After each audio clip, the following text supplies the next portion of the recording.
At the cemetery, a funeral is taking place for a teenage boy. His classmates place flowers on the closed coffin as the family sobs inconsolably. Meanwhile, the boy lies alive and unharmed in the coffin, playing on his phone. Darren lives a normal life. He is popular among his classmates, is an excellent student, pleases his parents, and has many friends. But one person doesn't fit into Darren's regular life. His best friend, Steve. Steve invites Darren to skip history class. Darren reluctantly agrees. Steve then goads Darren into breaking the school lantern. Because of this, Darren receives a scolding from his teacher and his parents. At home, Darren's mother furiously scolds her son and forbids him from being friends with Steve. You are not going to be friends with that Steve anymore. You are on a good path, Darren, and that Steve is knocking you right off that path. His father also believes Steve is leading Darren astray. According to his parents, the right path is a great college, a stable job, and starting a family. He realizes he doesn't want to live like this, but he doesn't contradict his parents. The next day, Darren tells Steve that their friendship now has to be a secret so his parents won't get angry. It doesn't mean anything. We're still like best friends.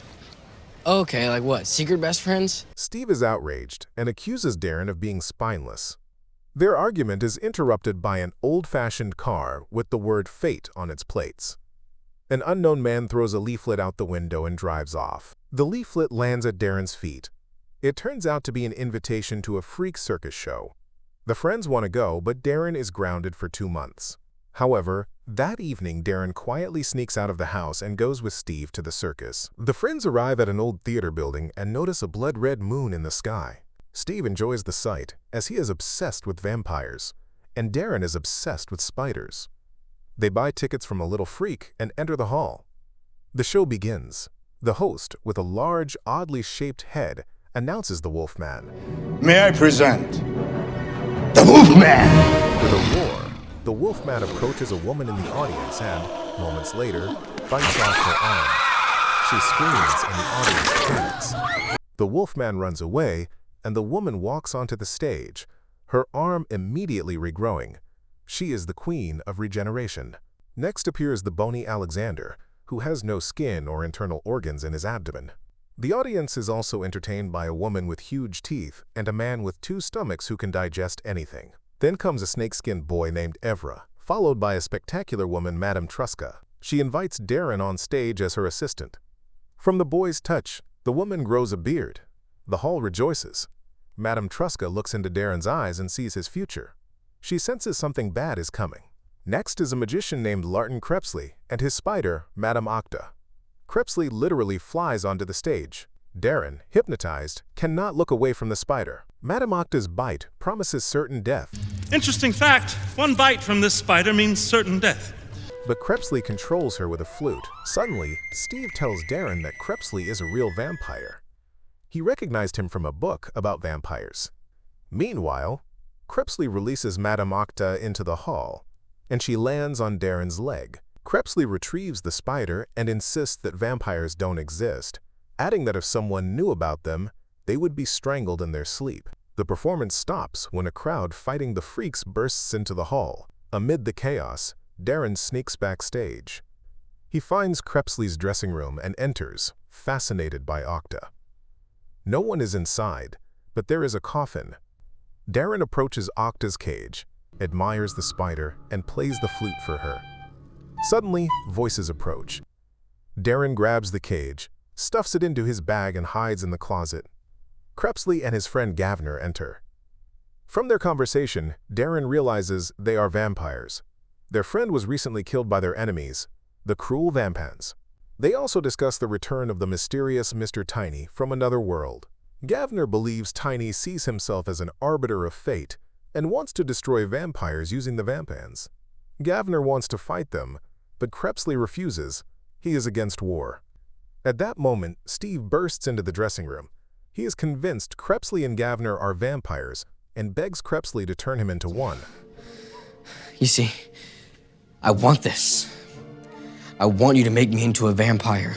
Crepsley explains that becoming a vampire means leaving one's family and friends behind.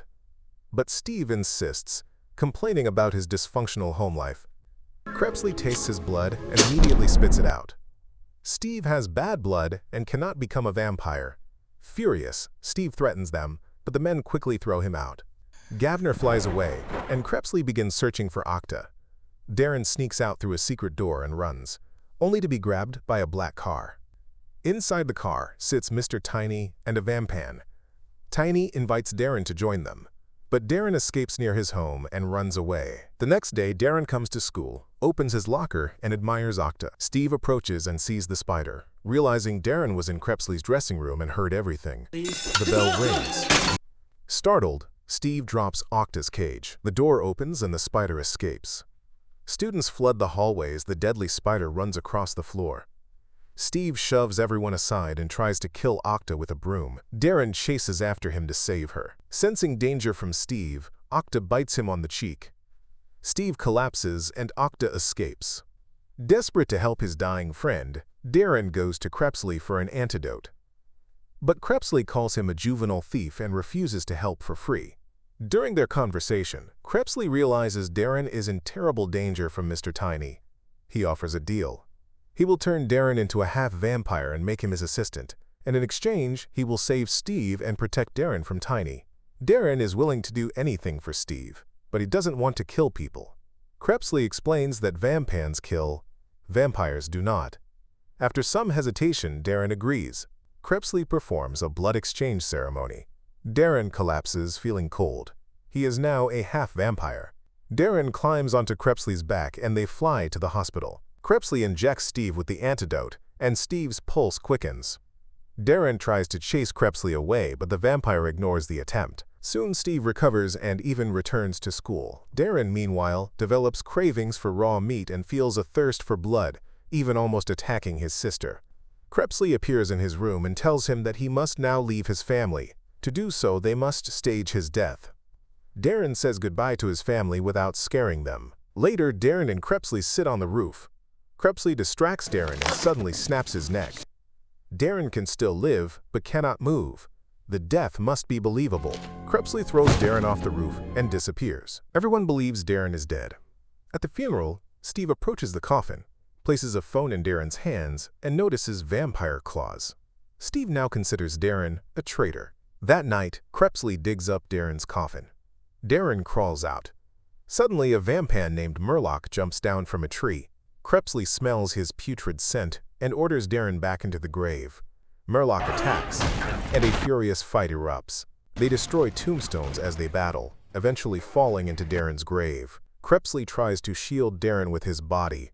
Murloc nearly wins, but Crepsley knocks him out with a shovel and throws Darren out of the grave. They escape by flying, but Murloc pursues them. Crepsley tricks Murloc into being hit by a passing car.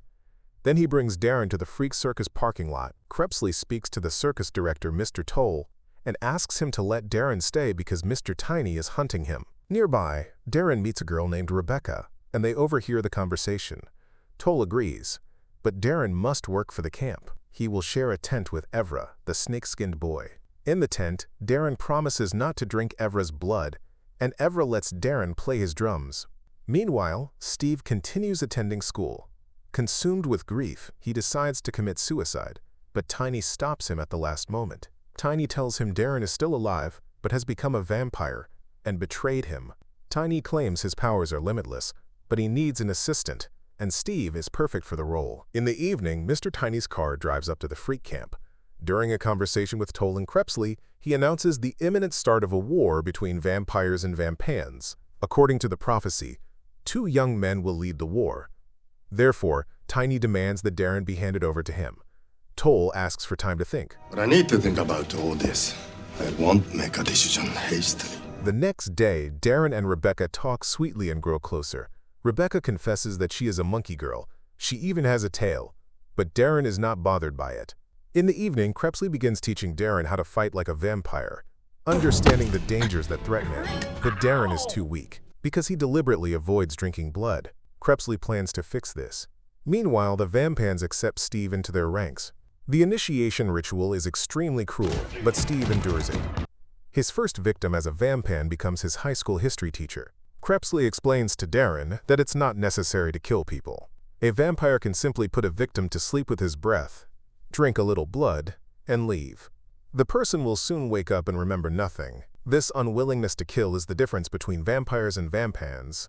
Even after hearing this, Darren still refuses to drink blood. No, I'm not gonna drink human blood. At night, the vampans flock to the freak camp. They search everywhere for Darren. The boy cannot defend himself because he is too weak. Crepsley comes to his aid, hiding him inside his coffin. The freaks drive the vampans away, but the attackers kidnap Rebecca and warn Darren that he should go home. That evening, Darren returns to his former home. But the house is empty. Tiny and Steve have kidnapped Darren's family. The boy realizes that his loved ones are being held in the old theater where the circus once performed. At the theater, Murloc meets Darren. He has tied up Darren's family and Rebecca, hanging them over the stage. Steve soon arrives as well. He boasts about the people he has already killed and how much he enjoys it. Steve offers Darren a deal: kill Rebecca and drink her blood, and his family will be set free. After that, Darren must join the vampans. Darren firmly refuses. However, he still cannot fight because he has not yet drunk blood. But Crepsley has already arrived at the theater. He engages in a fierce battle with Murloc. Mr. Tiny watches with interest but does not interfere. Using her tail, Rebecca frees herself and rushes to Darren. She offers her blood to him, but Darren fears he will lose his humanity. Rebecca convinces him to take the step. He drinks her blood. The fight between Crepsley and Murloc grows increasingly violent. Steve joins in and stabs Crepsley with a silver knife. But the empowered Darren, strengthened by blood, appears. He attacks Steve. At that moment, Crepsley grabs a knife and drives it into Murloc's heart. Murloc dies, and with his dying breath predicts that the war will now surely begin. Tiny rejoices at the chaos and thanks all the participants in the performance. Magnificent! Really? Bravo! Bravo! It's just like you said. We started the war. But Darren believes the war won't begin if no one knows what happened. So he fights Steve. The former friends are now enemies, yet Darren cannot bring himself to kill him. Tiny separates them with a simple gesture. Now is not the time for them to kill each other. Everything has been predicted, and the decisive battle will happen later. Darren gives Steve one last chance to turn to the light side, but Steve refuses. Tiny then sucks the soul out of Murloc's corpse. The body shrivels and becomes small, but remains alive. Tiny and Steve leave to join the vampans. Crepsley hypnotizes Darren's parents, so they won't remember the night's events. As Darren leaves the house, he finally kisses Rebecca. The friends return to the camp. There, the majority vote to let Darren stay. However, afterward, Gavner visits Crepsley and says that it is time for the three of them to go to the vampires. But Darren doesn't know this yet and is simply happy with how everything has turned out. Thank you for watching. Don't forget to like and subscribe. See you on the next video.